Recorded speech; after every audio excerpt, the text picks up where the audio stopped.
All right, listen, guys. I got some great stuff to talk to you guys about today, and I know that this room is filled with people that are brand new, and I'm gonna have content for everybody. All right, if you're brand new, I got stuff for you. If you're here like a few months, I got stuff for you. If you've been here, if you're IBO 3 and you're stuck, I got stuff for you. And of course, if you're partners and above, I got stuff for you. I'm gonna share with you guys a little bit of my story. And then from there, I'm going to give you guys 6 things that you guys need to do to get to the next level massively, right? And these are 6 things that I talk about all the time. One of the things that I was sharing just a while ago with somebody is one of my superpowers is that I'm a student to these guys. That's one of my superpowers. So a lot of things that you're going to hear from me is stuff that they taught me, and I'm going to just fuck it up and just make it Johnified real fast, and we're gonna make it happen, okay? So listen, I'm gonna go over 4 different things and 4 different awakenings that happened in my life. All right, let's go to the first awakening. When I was 19 years old, I was going to school for marketing management, and literally I was going to school and I was doing construction in the daytime. And we were, me and my boy Eric, we were doing construction for my brother. My brother had us, doing sheetrock and, not sheetrock, lifting sheetrock. so, we were doing that, and we were jumping we was in Far Rockaway, and we was there. We weren't getting paid. They was paying us. We were like the last of the crew, right? So when the money trickled down, there was nothing trickling down to us. And the only thing that he could afford to pay us at the time was patty and cocoa bread. And pizza, right? And the hope of getting paid with the next job. That was really what it was. And the hope of, if we do this next house, then the money from this next house will pay you for the money for this house and that house. And guess what? We went to the next house, and guess what happened? Same thing. We still didn't get any money. We got, hey, you want lunch today? You want patty and cocoa breads? And I watched him go through a lot of stress in his business at that time period. And one particular day, we are literally across the street from this office, a basement office called TOP Marketing. And I remember I was looking at the awning across the street, and I was saying, "Oh, look at that little company over there." Cause mind you, I was a little bougie guy. I was going to school for marketing management, and my idea of marketing was what? Mad Men and Madison Ave, those guys in the suits. My first job was at the American Stock Exchange, so I remember that Wall Street vibe. Throughout the years. So to me, that was my image. I was like, oh wow, look at them in Queens. They're starting off. And you saw the guys outside, and the guys are high-fiving each other, and they're like, hey man, you looking for work? And I'm like, no, man, I'm good, man, I'm good. Thank you, man, I'm good. And then the next day we're going for pizza again, and they say, hey, we started knowing their names eventually. We started recognizing the faces. Oh, there goes that guy, there goes that, oh, okay, hey, what's up, man? One particular day, man, we were sitting down in there, and we were upset that day, because this is now 9 weeks of us working. Somebody's like, 9 weeks? 9 weeks of us working and not making any money. So now we like, and my boy was just waiting for me to just say, yo, let's make a pivot, But I was just like, oh no, man, we gotta do something. So this guy came up to us to try to recruit us, right? There's so many lessons here that I can't even go over about how they built TOP in this time period. Because the guy that tried to recruit me, like, he was new in the business. So the psychology that you guys are doing now, especially the brand new guys, about like, he was literally brand new coming up to me trying to talk to me about the business. Right? Think about that. That was trained from Mike from 18 years ago. Right? So he came to me, he tried to talk to me about the business, and literally I was like, asking him some questions. I can't remember the question I was asking, and then he got a little frazzled. They said, hey man, if you want to know more about marketing and sales, go speak to that guy right over there. And there goes Mike Diodamo, sitting right over there. Mike was probably like 28, 29 at this time, right? So picture Mike at 28, 29. Some of y'all can't do it, right? But he's still a young. You listen, give him Mike. My Mike's still a young, right? Losing weight, right? Looking good. He was like 28 at the time. And, he was there, I'm like, he might knew what was going on, right? I mean, come on now, he knew what was going on. And, he was there, talking to the guys left the field, he went to go pay, and then literally said, hey, they told me to talk to you. So he said, hey, you want to know more about marketing and sales? He said, yeah. He said, all right, man, come downstairs into the office. So went downstairs, we in our full construction clothes, going downstairs into the office where Kevin Diadamo is. Now, you don't know what that means, but Kevin is particular with his things in the office, and we have our dirty construction clothes coming to sit down in his lovely chair. So I saw the face of everybody like, who are these guys? And we came in and we sat down. Mike did this, he sat down, he's literally just like this. Took a check. They said, here, this is how much I made this week. Check was $42,000. You guys remember that scene of Wolf of Wall Street? Yeah. You show me a check for $48,000. I quit my job and I work for you today. He showed me a check for $42,000. I held that in my hand. A whole year's salary. Guys, listen. I was the ultimate 9-to-5 guy. Like, you want to talk about the ultimate 9-to-5 guy? I was the guy that was like, go to school, get a what? Good education first, to get a what? A good job. And here goes the man showing me $42,000 in a week. And he had the audacity. He had the gall to say that he was an 8th grade dropout. From East New York, Brooklyn. Not even have me tripped up. I got white man in East New York, Brooklyn. Where's that? Like, say East New York, Brooklyn. He's like, yeah, that's where I was born. A few blocks up from you guys. 42,000. I never forget. That moment shifted everything for me. I literally said, okay, teach me. First question he asked me was, what would you do if I give you $1,000? What would you do if I give you $1,000? First question he asked me. Now, me, I'm from where? I'm from East New York, Brooklyn, right?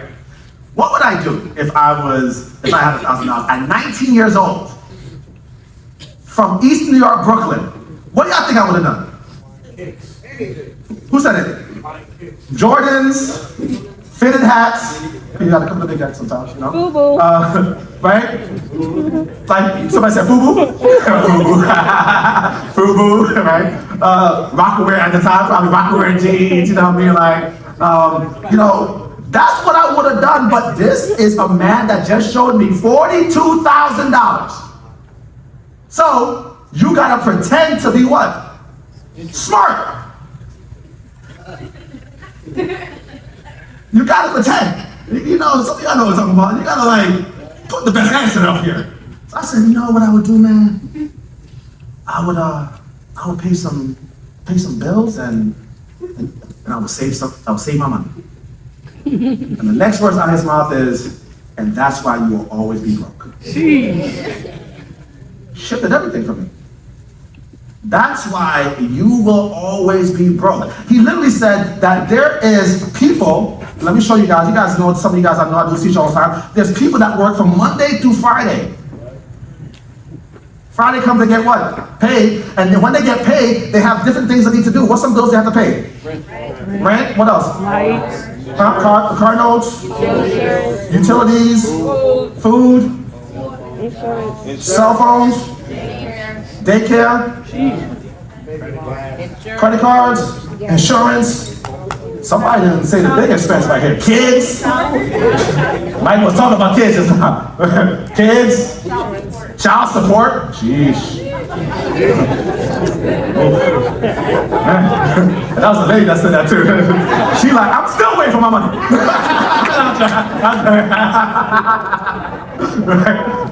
Child support. So literally, you have all these expenses and none of y'all said the real truth yet. Cause y'all trying to be smart like I was with Mike.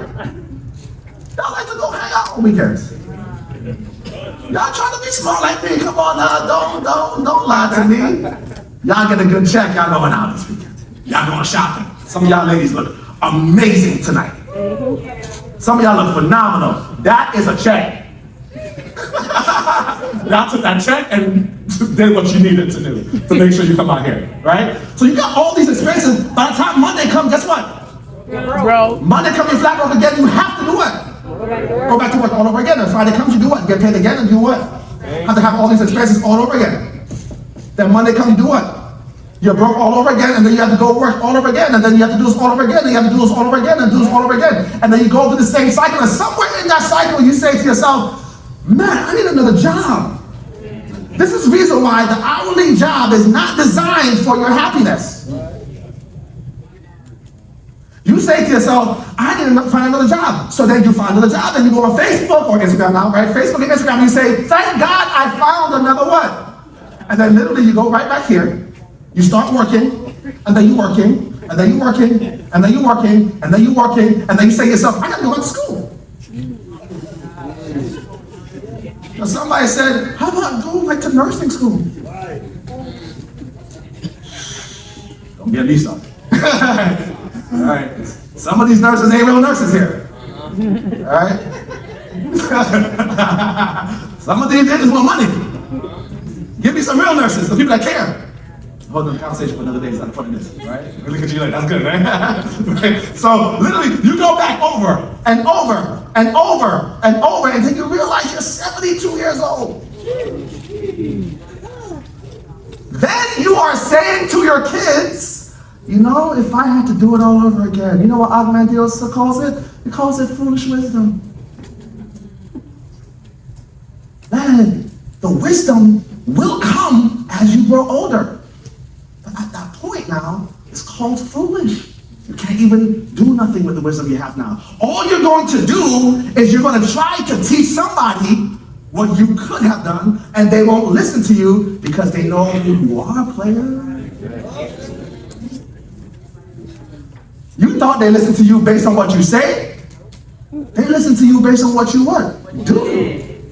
Oh, you want your kids to read? Right. Oh, but you watch TV all day. So literally, you're trying to create this new life based on a wisdom that you now have, because when you look back, you realize that when they said $25 an hour, and some of you guys in here, even listening to all the great things that they said up here, and you see all the $1 million earners, will probably still quit tomorrow if somebody offered you $30 an hour. Data for years tracked 98% of the world. 98% of the world. And I asked this question, I was 19, I was dumb, but very smart. What's up, I said? You know, man, it's my guy, right? Dumb, but very smart. If it's 98% of the world, very simply, what is the percentage of that from people that I know? Take a guess. Everybody. 100%. Maybe every person that I know is stuck in a what? Can I be honest with y'all? Yes, sir. All right, man. Ooh, this is a good teaching right here. Literally, what I realized, if it's 98% of the world, 100% of people I know, and I realized that I knew some entrepreneurs, that means it's very, very real that you can be an entrepreneur and still stuck in the, and a lot of you guys are still here.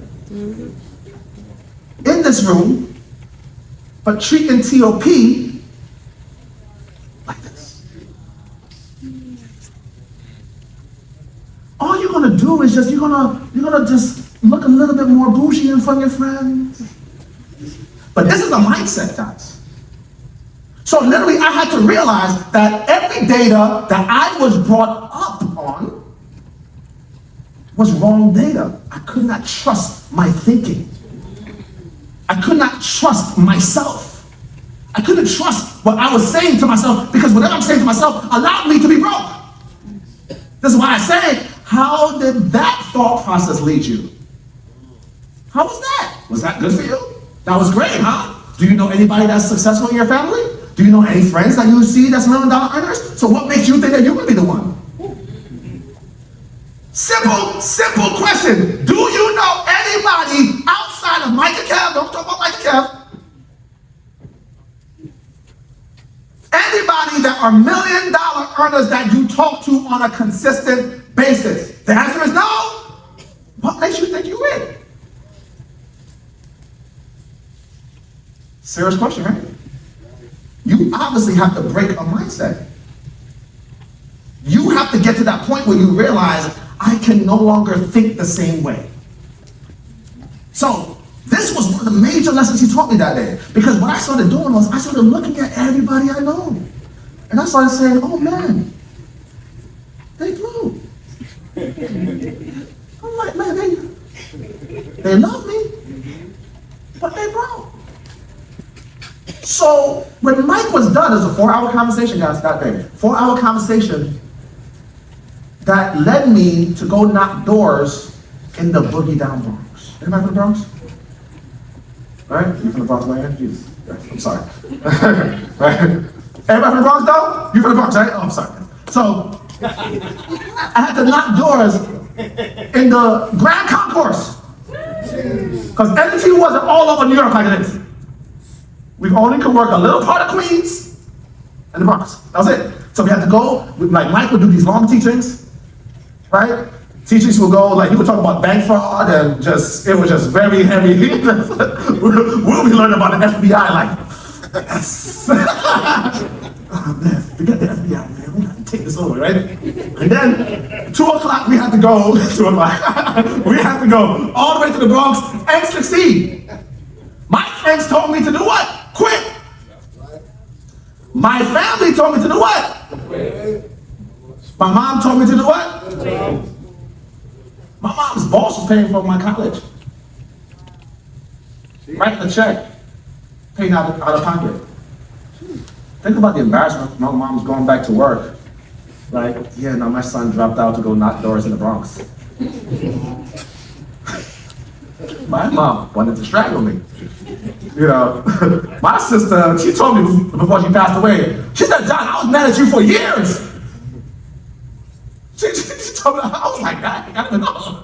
She was like, man, you know the embarrassment, but I'm happy that you didn't listen to us.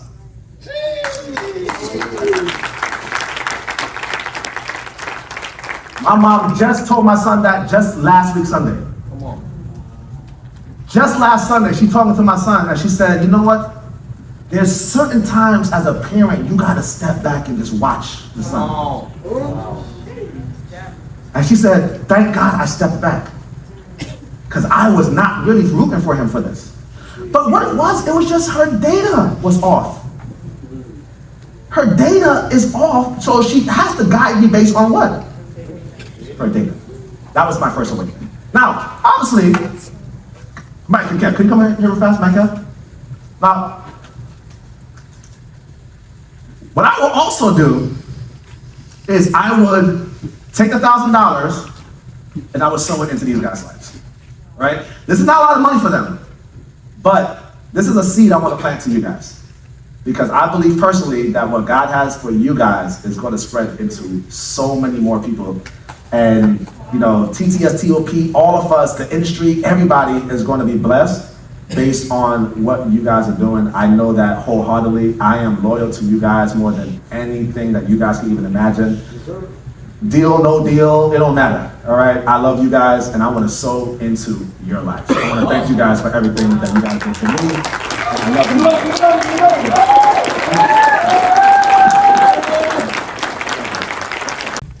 you. Earlier today, Pastor Whitney was teaching me something in the cafeteria. And he said, we're talking about sowing seeds, sowing the 10%, sowing in good fruit I talked about earlier. He said, everybody always talks about sowing seeds into the homeless and the poor. He said, well, let's talk about sowing seeds into the rich. Come on. All seed that gets sowed is sowed into rich soil.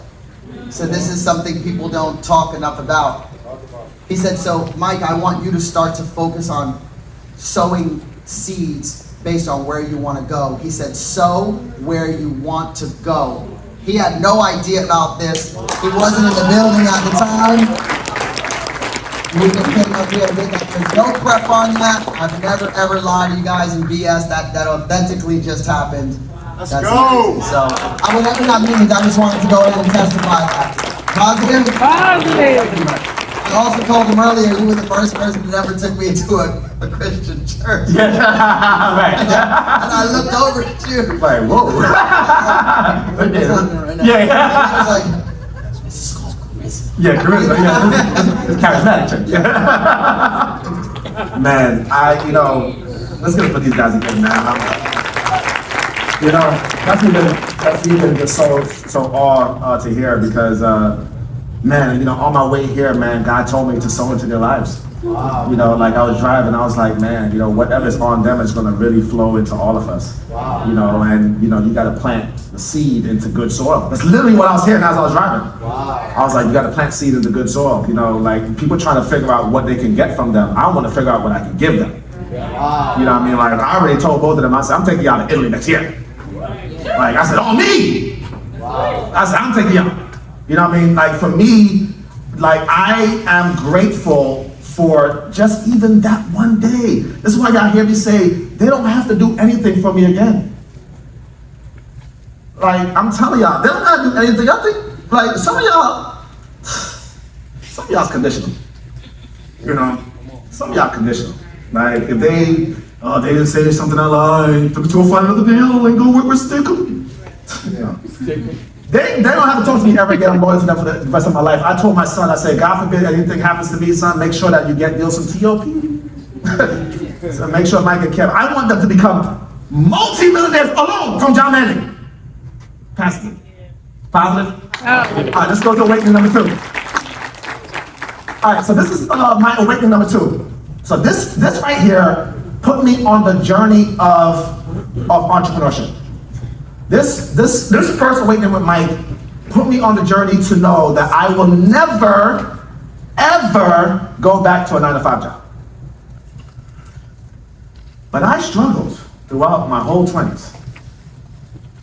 And I had an epiphany that happened about 11 years ago. And let me show you guys this next epiphany that happened. I was doing a school in New York City called the Table School for Entrepreneurs. I kind of giggle about it because I was teaching entrepreneurs how to be, can I get a napkin? Teaching entrepreneurs how to be business people, and I did not have a business really. I had a business, but I didn't really know how to, thank you, man. I didn't really know what I was really doing. Neither was I making any money. I was trying to be like these social media influencers that try to make money off of information based on what they don't do. All right, so that was what I was trying to do. Like held by my course to make me money based on things I'd never really done before, but you're gonna help me do it, right? So that was me. And I was literally, thank you, sir. I was literally doing that, and I told the guys, because the first book Mike put in my hands was Rich Dad Poor Dad. So, I told the guys, we have a homework, because they will gather, they'll pay me every month. We gather every weekend, and I would teach them business stuff, right? So I said, the textbook is Rich Dad Poor Dad. This is our textbook, and I'm listening to the audiobook. I was going to school for theology at the time, and on my way to class, I'm listening to Rich Dad Poor Dad over and over and over and over and over, just to prepare. It's like a preacher that is listening just to preach, right? That was really what it is. I wasn't really listening to soak in. Like I was listening just to what? Just to get ready to teach. And something jumped out. And when it jumped out, guys, listen, I could not go to class that night. I paced Manhattan back and forth. Everybody that was my friend got a phone call. And I said, guys, I got it. I got it. Oh my God, this is so easy. Why didn't I not know this? This is so easy. Like, guys, I'm never gonna be broke-minded again. I kept saying that from that day. I couldn't go to class because like something awoke. And let me tell you what awoke. When I realized something that I heard before, something that I, Mike said many times, but when something clicks, I hope it clicks. There's only 2 things that you need working for you in order for you to become successful. You know what those 2 things are? Money and people. Give it that right here, all right? So, it dawned on me You need money working for you, or you need what? If you do not have, right now, one of these things working for you, you are nowhere even close to being in the race. I don't care what you put in your bio. It don't matter how much people love your cupcakes. Gotta say cupcakes. Right? None of that matters. It don't matter about your CD. It don't matter about your book. It don't matter about none of that stuff. If you do not have money right now, if you do an assessment of your life, and you know, I do not have money working for me to produce me more money, or people working for me to produce me more money, then I am not even in the talk of wealth. I'm not even in the race. So it clicked. And this is why you guys should be grateful and thankful for a TOP market. Yeah, absolutely. And let me tell you why. Man, I'm gonna go deeper every level. Are y'all ready for this one? And I said this to one of the offices. I think it was Sacramento when I came to Sacramento. Or was it? No, I think it was Long Beach. Do you guys know that it is not their right to give you overrides? Do you guys know it is not mandatory for them to profit share with you? Do you guys know what the override means? It's equivalent to you are a partner with them. Why? Why do they have to do that for you? They can literally give you what you need to sell and go out there and make your money and do what? Go home. But they think about profit sharing with you. Meaning, if they have $10, listen, this is a very, very simple example. How much they said Sam make 5-6 mil? 5-6 mil, that means TOP made $5 to $6 million less. How many of you guys would take that trade? Some of y'all scared to give the dollar up to one of your guys right now.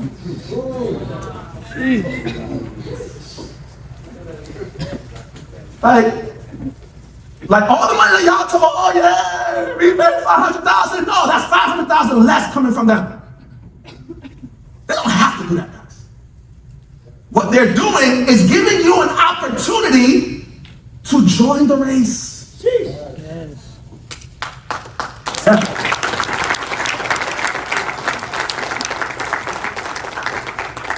Because, let me just break it down for the newer people in here. All business are sales businesses. And I'm quite sure at your last job that they didn't tell you was a sales job, like McDonald's is a sales job, but I'm quite sure you never thought it was a sales job, that they never gave you overrides based on the person that you trained to do the Big Mac. Is it true? See, I did a teaching with the guys in Brooklyn. I was like, yo, they were working at the Starbucks. I said, man, these guys are here at Starbucks, man, there's a lot of sales going on in here. They don't even realize that all the transactions go back to somebody. See this beautiful event right here? True Foods is excited about Mike right now. True Foods is like, man, Mike, you need more conferences in West Palm Beach. How big are you getting that? Why is that? Because last night, guess what? 20 of us deep. Those transactions go to somebody.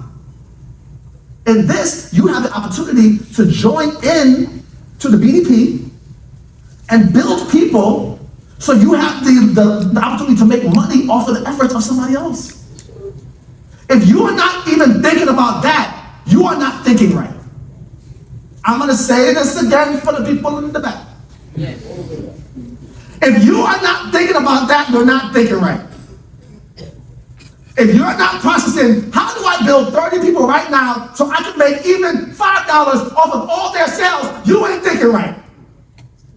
So please spare me over how good your cupcake is and everybody's gonna love it. Because nobody knows you, fam. And literally, you can go to any church out here in America and literally listen to somebody that sings better than anybody that you hear on the radio, and they're still not known. And everybody in here probably knows some cook that cooks amazing. Oh, my mom cooks so good, so amazing. And the only person that knows is you and your family. Because it has no idea. A lot of you guys went to stores and you went to the store and you see some crap on the shelves. Y'all saw that, right? Stuff that you know you ain't never gonna buy. Stuff that you're like, how do people even buy this stuff? Yeah, somebody's a millionaire for that, my boy. Because it's not about how good or bad it is. It's about the principle. I either need money working for me, or I need what? Very simple stuff. The more people I get, I did a whole study in Brooklyn the other day. I said, guys, let's build a company together. Can we do that? The company is called Coca-Cola. We have a can. The soda tastes good. We're gonna sell the can for how much? $1. Let's do it, right? $1. I'm the only one here. What's the first thing do I need to do? I'm the only one. I'm the CEO of Coca-Cola. What is the first thing I need to do, guys? I need to start hiring people to do what? To be my admin? Do I need somebody to go send emails? Do I need to be like these managers that sit down and just do all that? Do I need to do that? No, we gotta get some what? We gotta get some sales. And I'm gonna hire this guy right here. He's gonna be one of my first people that's gonna go out there and do sales, and I'm gonna give him an override, but the override can't be no more than a what? It's very simple stuff, guys. Might be a quarter, might be 10 cents. But 10 cents times your ability to get 1,000 gas stations that gets it every single week will make you a millionaire. So if you're not thinking about how he hires people, now he has a whole bunch of salespeople. He's able to take the money now that he gets from the salespeople and do what? Invest it into different assets to produce more what? Money. And that's what you see happen all around. That's what you see Mike is doing, Kevin's doing. You got Darwin, you got these guys. I opened up a restaurant in downtown Cleveland. You know what I mean? Like you see these guys, like you take the money that you're making from TOP and you invest it.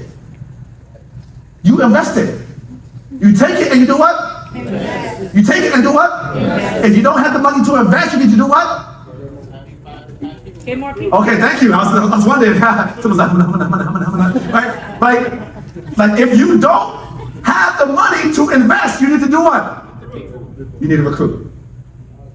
Every single day. I realized that day that my job was to recruit.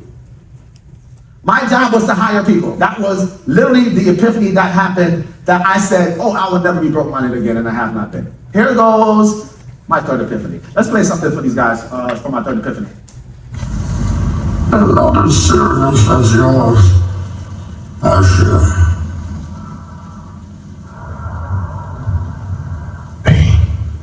Let's not stand on ceremony here, Mr. Wayne.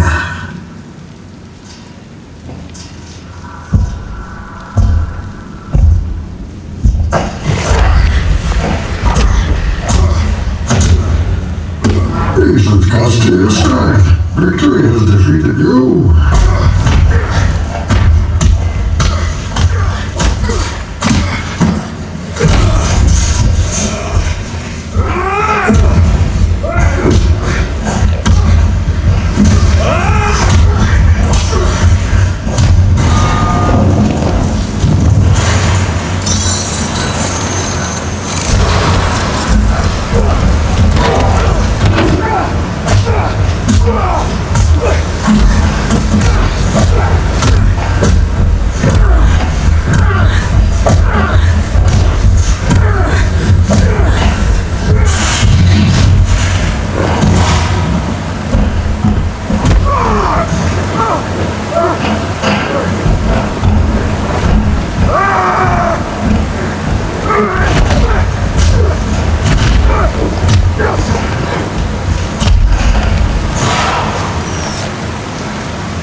practicality and deception.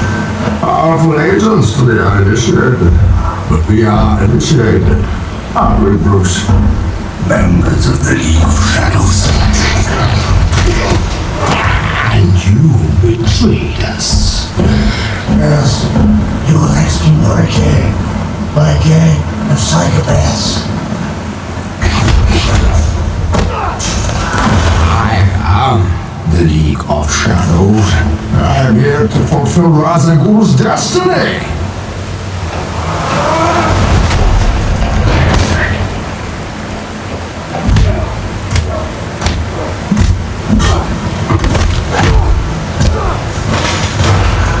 You fight like a younger man. There's nothing held back.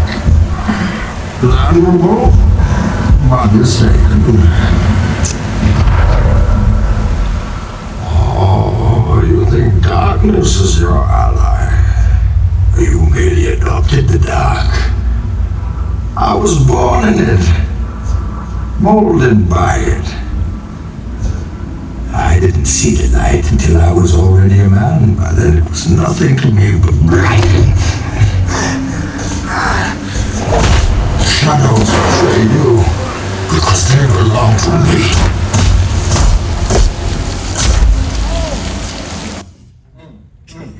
Wow. Woo-wee. Y'all ready for this one? Man. When I saw this, literally had tears in my eyes. When I saw this, I had tears in my eyes. I'm gonna tell you guys why. It's a great lesson. I'm gonna give some context here. Anybody saw Dark Knight? Yeah. Cool, Dark Knight. So, Batman, this is Batman. Batman is doing his thing. He is like, Joker's on the scene. Joker is like a madman. Like, he's doing a whole bunch of craziness. He's causing a whole bunch of havoc.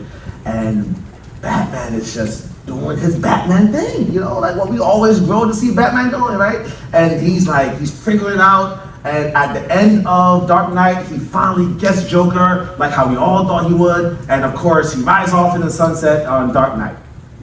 And then, here goes Dark Knight Rises.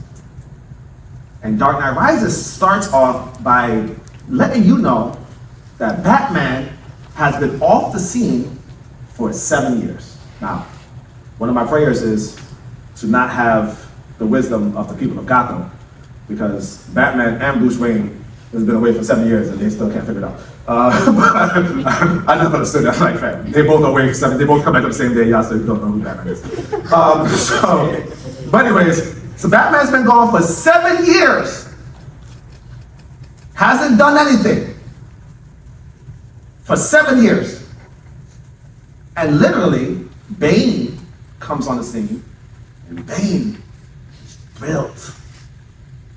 I was about to say product. That's how old I am. You see if I say product. Right? He's built. He's looking all good.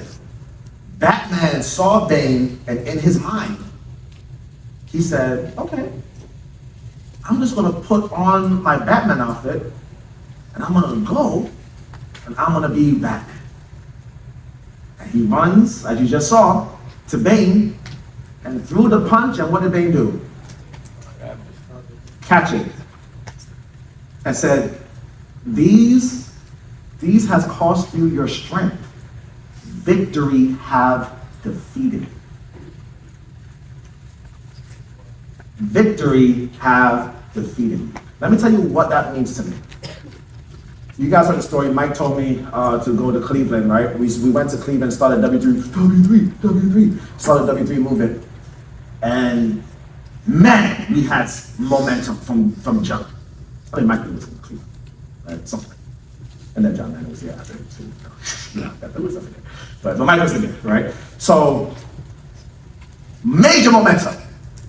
I'm talking about like, my income went to like $4,000 or $5,000 a week, which is nothing. But there was a time I couldn't even afford to buy diapers for my son. When I got my first $1,000 override from Mike and Kev, I had tears in my eyes, because I remember the days when I tell the story all the time, when my son's mom would be like, can I get diapers? And I'm like, diapers again? Like, didn't I just buy diapers? Right? Because I was broke. So when I got an override check, realizing that I was sick this week and I still made some money, I was like, oh snap, this is happening. So now I'm sitting down next to Mike D. This is the GOAT. He's teaching me every single day. Don was there.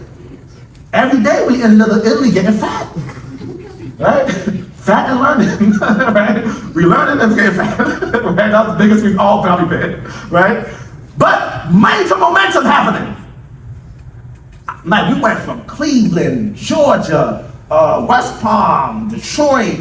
We started doing all these things, and you know what I started doing? I started getting to that point where I got into cruise. The thing about momentum, right, is when you build such big momentum, right, and you stop, it don't automatically reveal itself right away. Like picture it like almost like you're pumping something and the ball is going down, right? You're pumping it, the ball's going down, pumping the ball's going down, and it's all the way down. And you know if you stop pumping, it's gonna start what? Coming back. And you stop pumping, and that junk is so far gone, and you thinking you good. Till one day you look up and what? Oh snap, that's coming back. So that started happening. Because now we started having some challenges with the program, right? And Sam Hill's probably getting hired around this time. Some challenges with the program, and we're now starting to move around now. I had to leave my Cleveland office, and because Matt Davis, you talking about Matt Davis check. You know what I mean? When we got that announcement that Matt Davis made all that money, we was like, yo, hey, everybody, hey, we're going to California. I can't afford the rent for the office anyway, so get in the car, we over. We were figuring out about Fresno on the way there. Literally, the only reason I went to Fresno because Matt was in LA, Bakersfield. We looked at the map and said, all right, I think Fresno's up here, so let's go to Fresno. And we driving there like, all right, a lot of Mexicans, horchata, doghouse. We're figuring all that stuff, right? So we're getting all the details. Now we're there, and then we had such a rocky time with the program. I never forget, Kev gave me a call. Like we literally had 3 weeks of working and then a challenge with the program, and the guys were like not getting paid as good because we had to wait for certain things, and then all of a sudden, I left them to do energy, and all of them did fraud because they were trained wrong on energy, and literally 2 weeks of worth of energy did not go through. We gave them a simple task. Guys, go back out there and go back to all your customers and redo the TVV properly. You know what they did? They stayed in the office and pretended to be customers. Had to fire the whole office. Literally had to fire the whole office, and then I'm like, what the hell are we gonna do now, Lord? Because now people are starting to feel burnt out. So now we went to Texas. Texas coming, getting things going, and guess what? Boom, slow down again. We had to now come back. I had to make a decision. Yo, money is low, don't got no money. Let's go to Fresno or let's go back to Cleveland. I got my apartment in Cleveland. By this point, there's 2 repos on the car. By this point, I bought my son's mom a car, and then literally, she came out one day and said, John, the car's not here. By this point, I remember us in San Antonio, Texas, and we doing our thing in San Antonio, Texas, and I come out to go now to the office or to the location we was working, and I came out, I'm like, yo, I know I parked my car here. I'm like, nah, hold on, probably not. You circling the whole hotel, thinking it's gonna miraculously, like the children of Israel just walking around the hotel, like, nothing happening, right? Car got repo, gone. Didn't even have the money to take it out. So now the embarrassment. Remember, I'm the leader. I got the title. Broke. So I had to make a decision. Do I go to Cleveland to my studio or do I go to Fresno? Fresno might be a good idea. We got an office in Fresno still. And we got 3 guys that say, yo, John, if you come back today, we rockin'. So I drove to Fresno. Say, hey, this makes more sense. Only one person showed up though. To shake my hand and say, thank you, John, I found another job. Jeez. At that point, I was at my lowest moment. My ex-wife and I was arguing every single day. My best friend left me at that time. I didn't really have, I was stranded. I tell the story online. I was selling waters and juice just to pay for the office and figuring it all out. And I saw this. And I said, oh snap, that's me. Because when you stop doing the work that it took you to get to where you are, these has cost you your strength. Victory have defeated you. Your success that you got has defeated you. You thought you were the big man now. You thought you were the big boy now. You thought you didn't have to do it no more. You didn't think you had to do the work no more. And now you are rising up and feel like you can just stand up and go after it again, and you realize you don't have the strength anymore. You ain't the same person no more, Batman. You're not doing the same things you used to do, so don't feel like you're gonna go up there and try to compete with a guy like Mac or Mike and these guys that have been doing reps every single day. So literally, I went back to Cleveland humbled, embarrassed, humbled. And I sat down there and I said, all right, cool. We're gonna have to go back. We're gonna have to figure this out. We gotta do doors. We gotta get this going. And literally, my boy, he was going door to door, and his wife said to him, "Oh, John's not gonna go door to door. John feel like he's too good for it." Guys, I was in the office motivating and training who? Nobody. Nobody. Right? I was in the office being the IBO3, motivating my people. Oh snap, you're still an IBO3, but your production don't show it. That was me. Still showing the name of, I'm the boss, I'm the guy. No guys. But I'm still in the office though. Still showing up, still, but I'm not doing my work, I'm not doing my job. And then all of a sudden the guy said, oh no, John feel like he's too good for this. He feel like he's too good at it. I literally said, oh no, shoot, I'm so sorry. Sorry, Pastor. I said, oh no. Like, I need to get out there. Guys, I went out there and started knocking doors. Kev had Vista Energy. We said, all right, let's do Vista. Started knocking doors. Let me tell you guys something. Who you see today is because of that moment right there. Let me express something to you. What you see from me today is from that moment right there. Because let me tell you what it did for me. It made me realize that, John, if anything fails, you can go out there and you can make it happen. Yeah. You don't have to live beneath anything else again. You don't have to you let your family starve just to have a title, just to have notoriety, just to get a certificate in front of the room, and you know who you are. You allowed your family to starve because you felt like you were too bougie to go out there and do the work that you're telling people to go out there and do. I'm training you to do something that I know I don't want to do. How is that working? When I went out there and I started knocking it myself, I looked at all my guys. I said, listen, man, you can be here or not be here. I know I'm getting it. Listen to me, you can be here or not be here. You're not gonna see me in Dubai. What's up? I was in Dubai that year. I literally told my guys, like if they suck that like doors, I showed them my street sheet. Look at my street sheet. This is what I did yesterday. I need you to do it today. I built the entire thing. Not from leading out of fear anymore. This is for all the leaders in this room. Not for leading out of fear anymore. Not for the fear of, I really want to hold on to this guy because, I really want them to stay. I honestly started leading out of the love of leading. It shifted my whole leadership paradigm. I do this because I love to do this now. I actually want to see you grow to the next level, but don't get me wrong. If you quit today, don't think John is crying. Come on. Don't think I'm crying. Don't think I'm that bougie that I would never go back out and build it all over again. So, thank you. So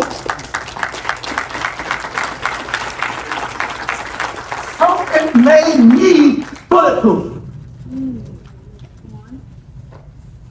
It gave me such a confidence. I started walking with more confidence. I started looking at the guys with more confidence. Like almost like, what's up? Listen, I remember the guys went to a territory in Cleveland and they sucked. They sucked. They were so bad. They were horrible. And these are my only guys right now. My only 4 or 5 guys. I'm starting to build them, but they were horrible. So you know what I did? What y'all think I did? You went out there. I went to where? I went to that same territory. I knocked on them very same doors that they knocked just yesterday. And killed it. Went back, took my street seat, sit everybody down. Guys, this is what you need to do. This is the reason why I started realizing I need to lead these guys from the front. Not based on my eloquent words and this level of like, oh, John is such a conspirator. No, with this confidence of knowing that anybody can leave right now.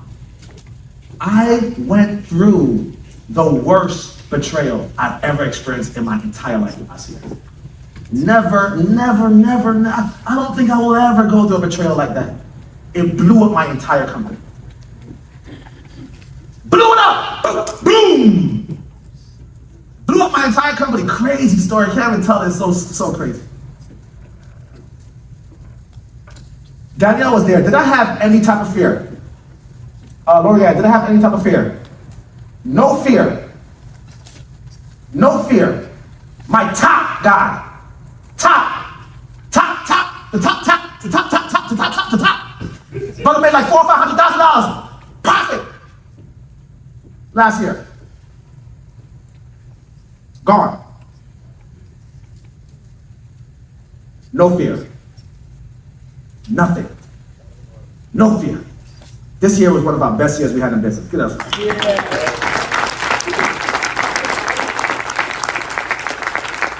One of our best years we had in business, and I started off the year with negative $200 in the account. No fear. Look at me. No fear. Danielle's right there. She was with me for 2-3 weeks. No fear. You saw fear in me? No fear. I said, guys, listen, we're gonna build this up again. What's up? Let's go. We're gonna do this again. It's very simple, actually. It's very easy. Let's go. Now we're in Georgia, we're in Buffalo, we're in Brooklyn, we're in Newark, we're in Philly, we're in Fort Myers. Like we're moving. But Mom, to me, it was like, hey, that was an awakening for me. Never stop doing the work. Never stop feeling like you're owner now, a partner now, and you feel like you're up here and you feel like, never stop doing the work. Your work might be different, you might not be on the field anymore, I totally get it, but never have that fear that if you lose somebody, that all of a sudden your business is going to be crumbled. And that's the reason why you guys are going to go lead TOP, but that's you, fam. Can I go to the next point? All right, my last awakening. I'm going to do this very fast because I did this awakening last night. So if you weren't here last night, then, you missed out. All right, so this is what I'm going to go over real fast. My last awakening happened on January 9th, 2019, and this awakening, I was sharing it with you guys last night. It was when I started realizing that this direct sales, now mind you, I was in direct sales for years, but did not actually really own direct sales. I was still that type of guy that was like, well, we do this, and, we do that. In 2019, it was like, no, this is what I do. I took ownership of it. And I started realizing very rapidly that I could become a multi-millionaire in this thing. Like, I started realizing wholeheartedly that I can literally take a program and scale it all throughout the country. You remember that talk last night? Yeah. I can take this program and I can figure out how to get this product in so many different areas, and I now share with my guys my goals. Because I let everybody know, like, just like the same goals that you see Mike have, you can do the same exact thing. Only difference is what we talked about. The money is a what? Mindset. Money is a what? Mindset. So literally, I have to learn the mindset. Meaning that if you hear Mike talking to lingo about we're opening up 5 new markets, you need to have that lingo like we're opening up what? So Mike opened up 5 new markets, and I'm opening up what? 5 new markets also. There's a reason why he's opening up markets, and I'm still talking about one guy. So for me, like, keep in mind, that epiphany happened because when I was out there and, you know, building all these guys, I literally came back to Cleveland. I came back to Cleveland, started knocking doors. Like me, I was scared. I was nervous to go out and open up another area. That's really what it was. Because I'm like, yo, John, if you're in the market, you're gonna do well. So just ride this one market out, build so many different programs here, and make your money. Until I realized, like, we're not growing to that, like, that real, like, exponential growth. Like, I want to grow, like, from, like, 1 million to 5. I need to do that by scaling myself and getting myself all throughout the country. And from that point on, that's what I literally started doing. And I want every person in here that is motivated to take yourself to another level, I need you to start focusing on the target what? Market goal. What is your target market goal? How many areas are you going to put yourself in? Once I started doing that, I realized that I was going to be successful, period. That's why I'm opening up a new jerk here in West Palm. Why not? What's up? Talk to me. So those are the epiphanies that I had to go through in order for me to be who I am today. And now I'm going to leave you guys with 6 points and I'm going to get off the stage. Can we do that? Yes. So these are the 6 points that I want to leave with you. These are things that I've learned that can help each and every one of you guys get to the next level. And I'm not going to spend so long on these points because I hope you guys took the spirit of the storyline that I said. But here goes the first point that you need to do in order for you to get massive levels of results. The first thing is you have to declare it. Please write that down. You have to declare it. You have to say it over and over and over and over, and it has to be with absolute. Like how Think and Grow Rich says, Think and Grow Rich talks about auto-suggestion, right? You guys read that book? Yeah. Right. So Think and Grow Rich talks about auto-suggestion. But here's the thing about auto-suggestion. It doesn't say to just say it over and over, but you have to say it with conviction. I will be the next partner. I will be an IBO 3, period, non-negotiable. Now, it has to be something that you say over. I will be the next $1 million earner. I will take the company right now. These guys know, like, there's certain things I'm saying over and over and over. We're taking our company to 100 mil. One of my friends, she has my name in her phone book as John M 100 mil. Because I kept saying, we're taking this thing to 100 mil. 100 mil, 100 mil, 100 mil, 100 mil. I said, in order for me to produce multi-millionaires in my company, I can't think small. How do I have a guy that wants to be a millionaire and I'm talking about, we only made 5 mil? In order for me to have millionaires, I need to think bigger. So, when you ask me where we're going, I'm telling you, I'm going to 100 mil. I'm saying it over and over and over. Like right now, if you ask me, John, what's the next part of your life? This is the next part of my life. I'm gonna have a house on the water. I'm gonna have some jet skis. I'm gonna have a sexy wife. I'm gonna have a yacht. And you know, it's only right. I'm gonna have that lifestyle. I'm gonna be rolling up on the jet skis like, oh snap, this is where I live. I'm gonna say it over and over and over with conviction. You asked me, there ain't no doubt in my mind. Listen, you know, one of the things that I did, I said that I was gonna have lunch with John Maxwell. When I first came to Singer Island and Mike told me that John Maxwell was out here, I said, I'm gonna have lunch with this guy one day. I stood on the balcony. I looked over at his place. I said, I will have lunch with John Maxwell one day. I went to the beach. I'm looking for every old man that walk on the beach. Everybody that's old, I'm looking at them like, is that John Maxwell? I went to the Walgreens. In the Walgreens, I'm walking down the aisle like, I don't know, he might want toothpaste today. Johnny Longboats. Yeah, that's fine, right? I'm sitting out here like, he might want some shrimp. I said it with certainty. The audacity of that. I don't know who this guy is really. You have to know that he taught me leadership from his books. 1 year later, I saw a flyer that said he's going to Connecticut. I was in Cleveland, Ohio. I jumped in the car. I drove all the way to Connecticut. I sat down like in the second row. He was there teaching on stage. Literally said, hey, does anybody have any questions? I literally went and said, I'm not going to ask no questions. And then my ex-wife was like nudging me. So when he said, no more questions, she nudged me again. I just got up. Stood in the back. Had no idea what to say. I'm literally just walking to the front, no idea what to say. Walking to the front, no idea what to say. By the time I get to the front, I say, hey, John, my name is John. He said, oh, that's a great name. I was like, hey, yeah, I don't really know what to say. I just know that, at 19 years old, my mentor gave me the 21 irrefutable laws of leadership. And because of that, my life has never been the same. And now I'm able to lead people. And at the time, Lorianne was working out here in West Palm Beach. I said, we have an organization out here in West Palm Beach. And I said, on Finger Island. Purposely, right? And then after the whole talk, he was like, did you say that you work out here on Finger Island? I said, yeah. He said, hey, listen, come see me after. I want to have lunch with you. The place erupted. I was like frozen. I'm like, did that just happen? Went out there, and literally he gave me the date. 1 month later, me, Mike, my ex-wife, and John Maxwell sitting down right in the Marriott. And in the same hotel that I said, we're going to have lunch.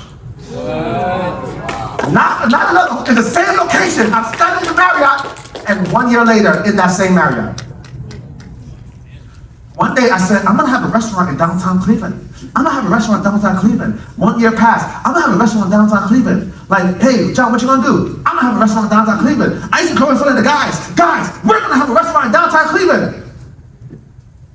2, 3 years passed.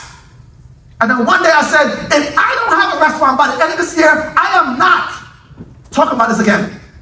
And 1 month later, I signed the lease to a restaurant in downtown Cleveland.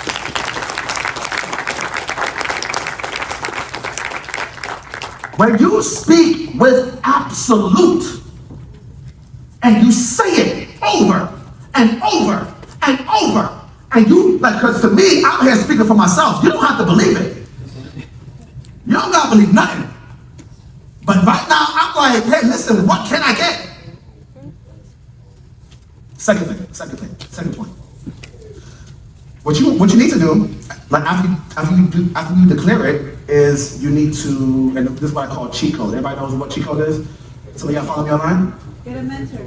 Get a mentor and shut up. Get a mentor and shut up.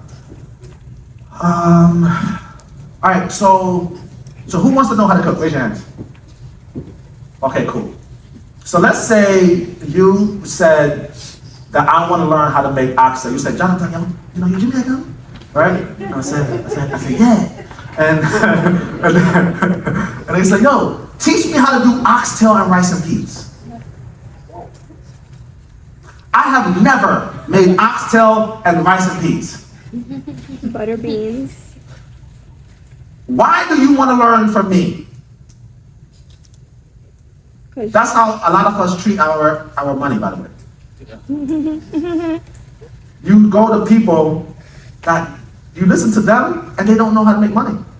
It's equivalent to you want me to teach you oxtail and I never made it. If somebody says, this is very simple stuff, very simple, basic. I want to learn how to make oxtail. What would you tell them to do? Go find somebody that what? If you want to be a millionaire, what do you need to do? Why don't you do it? You do it with everything else but money. It's weird. You do it with everything else but money. For some reason, money is the only thing that you listen to your dumb broke friend. Find another job. You know FedEx is hiring, right? You out there doing doors, and you're out there you're selling tablets outside, and you quit because they said it. get a mentor and you do what? Why shut up? Why do I say shut up? So you can listen. Because fam, if you knew what you were talking about, you would have done it. Right. If you knew what you were talking about, you would have done it. Like you knew how to drive over here, right? You done it. You obviously haven't made the millions yet, and for all the ones that's 40 years old and up, he said, oh my gosh, it's me he's talking to. I saw that. It's me. Even more. You have to shut up. Even more. Because remember I said, wisdom starts growing. You start getting stuck into your what? Into your own ways. You start now trying to pretend like you're a little bit more what? I don't care who you are. If you are living a life that I want to live, I'm going to do what? I'm going to shut up and listen. Y'all see how smart I sound on stage? All right, now watch me when I sit down around Mike and Kev. Look at me on stage now talking, and then watch me when I'm sitting down around Mike and Kev. Quiet. Like a mouse. Unless you're from Brooklyn, you hear the mouse speaking. It's like Jesus Christ. Right? Quiet. Because I have no desires of being smart right now. You think I'm sitting up on Mike so he can see how eloquent I am? Who cares? I don't care about how smart I am. Teach me how to get paid. I know you like that. Teach me. So when I say get a mentor and do what? Shut up. Just shut up. Shh. Just listen. Listen, learn, and what? Apply. Ready for the next one? You ready for the next one? 3. Self-develop. I did not say read books. I haven't got time for this, teacher Darwin. I'll tell you, I can teach for like 7 hours straight. You know what I mean? This is crazy. Like, listen, I didn't say read books. Because a lot of y'all reading books but not developing. A lot of y'all talk about, oh yeah, I read the Lord Rage. I have not seen the fruits of that yet, fam. I don't know. Maybe it's not the same thing as Lord Rage I read. Because I haven't seen it yet. There's something different about reading and actually what? Developing what you are. So literally, if I was, how old is your daughter? 9 years old. If I was 9 years old, like their daughter, and you come back 20 years later, and I am still the same height, I still look the same mindset, you would think what? You didn't grow. Something is terribly wrong. You would be probably freaked out, right? You're good, oh my gosh. Almost think like you're in a Twilight Zone now. That's how success look at you guys. That's how success look at you guys. Now 10 years later and you're still the same. No change. No development. I tell people all the time, I don't even trust you if you don't self-develop. You're a ticking time bomb to me. You are one campaign shutdown away from being gone. You are one ACP down from being out of here. Some of y'all won't be here. All that happiness, ACP shut down tomorrow, some of y'all not in here. Come on now. Come on now. Let's be real. You're not self-developing. You're just an ACP person. Let's be real. Man, I felt a cold chill in here just now. Did something happen? I felt like, oh, this is happening. Yeah, that's right. You're not self-developing. When you self-develop, you will see a different version of yourself. There'll be times I look at myself, teaching from like 4 years ago, I'm like, oh, look at that guy. He just thought he was so smart. I guarantee you, in 5 years, if I continue self-developing, I will listen to myself right now on this stage and say, look at this guy thinking that he was all that. Look at him walking back and forth. That little guy over there. If you cannot say that about yourself, are you really developing? Come on. You gotta look at your Facebook memories and say, who was that? Here's the next one for you guys. You ready for this one? Shoot, I'm doing good. Number 4, big one. Right goals.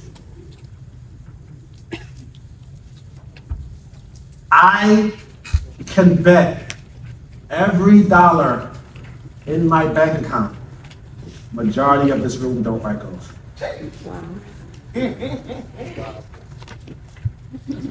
Trust me, I know this. You don't have to. I know. I was like you. I get it. Y'all see this board right here? Y'all know what this board is? This is my goal writing board. Moneymaker. I tell all my guys to get what? What I tell you to get at your house? A board. This is for my goals. I need to go and I need to strategize the plan. I realized very rapidly how many IBO3s or partners don't write goals. I was one of them. And it cost me so much money. Like, do you know, like, all you need is to spend one day just locking yourself up and just writing goals, strategizing. And I'm not talking about writing goals like the basic elementary goals. Like, I will get a car next year. Very good stuff, do that too. But how are y'all doing that just to show your manager on Monday morning? Right, it's not a real plan. Because let's do a real plan. Can we do a real plan together? Yeah. Okay, I will get a car. What type of car? Yeah. What type of car? Range Rover. Okay, cool. How much a Range Rover cost? Which Range Rover? 60K. Who wants a car? Raise your hand. Cool. What type of car you want? Cadillac Escalade. How much cost? 100,000. But you want to get it? 2024. Or how you want to get it? Cash or down payment? Cash. All right, so what's your plan to have the money by then? What does that mean? Build a business. Build a business. What does that mean? Make money. Build a business. You can build 100 businesses and not do it. What does that mean? It's vague. Vague means it's not happening. Yeah. So listen. By the way, Mike, can I promote my goal writing course real fast? You know, it's just a basic goal writing course. Can we do that? If you want my goal writing course, Lorianne is right there. You can get my goal writing course. Like, it kind of breaks down how to write goals. See, it's very basic. Just like, you know, a baby's so remarkable, right? Because a baby have goals down pat. If a baby wants to, I do this analogy all the time. If a baby wants to go and get the marker, right? Tell me what this analogy is. It's such a good analogy, right? Baby wants to get the marker. A baby is thinking, oh, one day I have to walk over there. Now, why does the baby want to walk?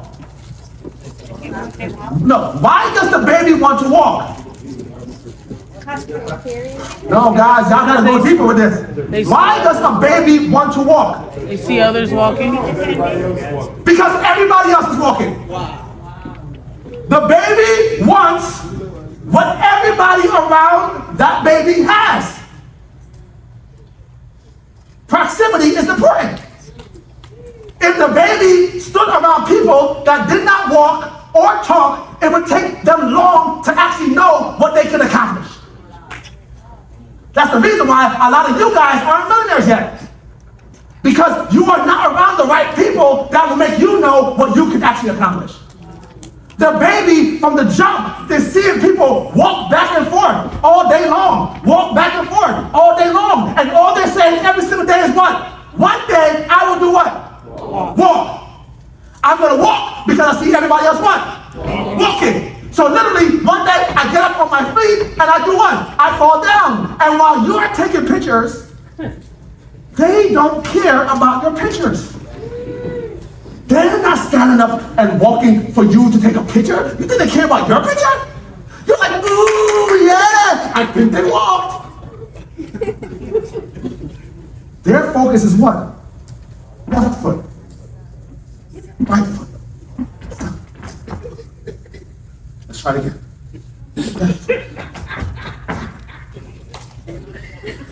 But they're saying one day I'm gonna do what?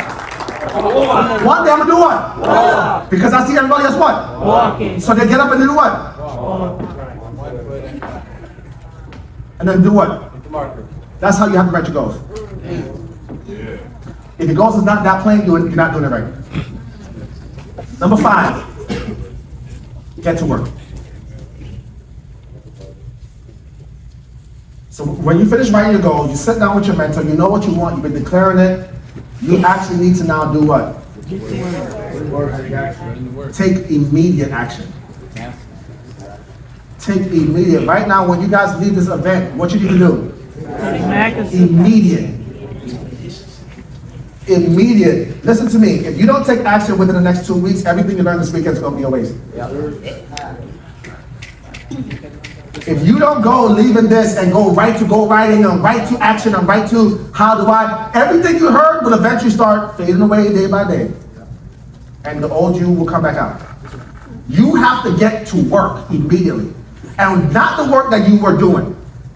Divorce your old self. Write a divorce letter to your old self. Just be like, hey, listen, I can't rock with you anymore. I'm going to a different version of myself now. This version of myself I've never seen before. I've never seen this John before. The John that likes to go extra mile. The John that likes to recruit every single person. The John that likes to spend time reading and developing. That I've never seen that before. That's the level of work that you need to do. The work that almost scares you.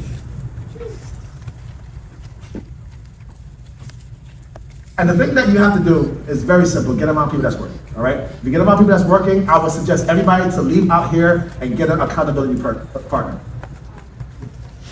Get an accountability partner and say, hey, listen, next event, we're gonna write goals, spend one day, lock in, and go hard. Positive! Positive! All right, and last but not least, don't quit.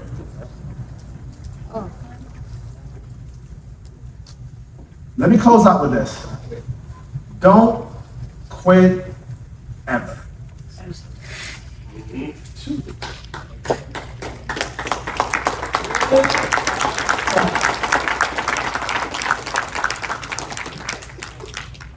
Law of averages. You will eventually get there, man. The thing that I saw in this industry was the amount of people that talk a good game and quit next year. And people were like, I'm with you for life! And go next week. Yeah. Very common. My thing was, if I know to just not quit, I will eventually what? Get there. Right. You will go through things. Listen to me, this is my last 2 minutes, guys. Everybody pay attention. You will go through things. You will. Can I say you will? You will go through things on this journey. There will be deaths, there will be losses, there will be divorces, there will be setbacks, there will be so many things that will come up to mess you up from accomplishing your goal that you set. None of that's going to matter. The thing I tell people all the time is success does not care about what you are going through. All right? Success, thank you. Success don't care about what any of you guys care about. So when you go to Mike and you go to Darwin and Sam and you're now giving them, and Terry, and you're giving them your stories, they can give you a hug.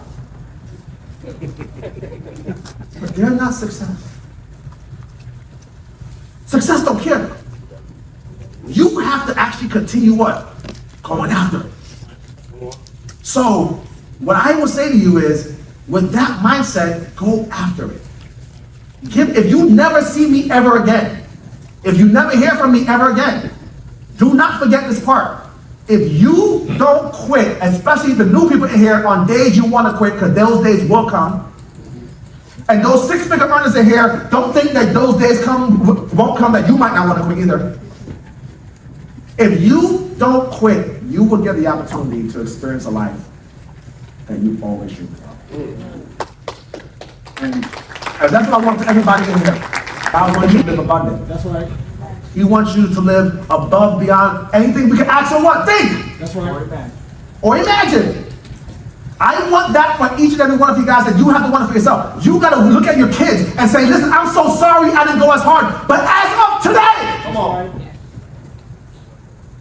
just like you know when it said these Egyptian you see today, you see no more. These poverty, these bills, you ain't gonna see this version of me no more. From this day forward, I'm moving to the promised land. I'm getting my goal. Thank you, TOP. I love you guys. Clap it up, clap it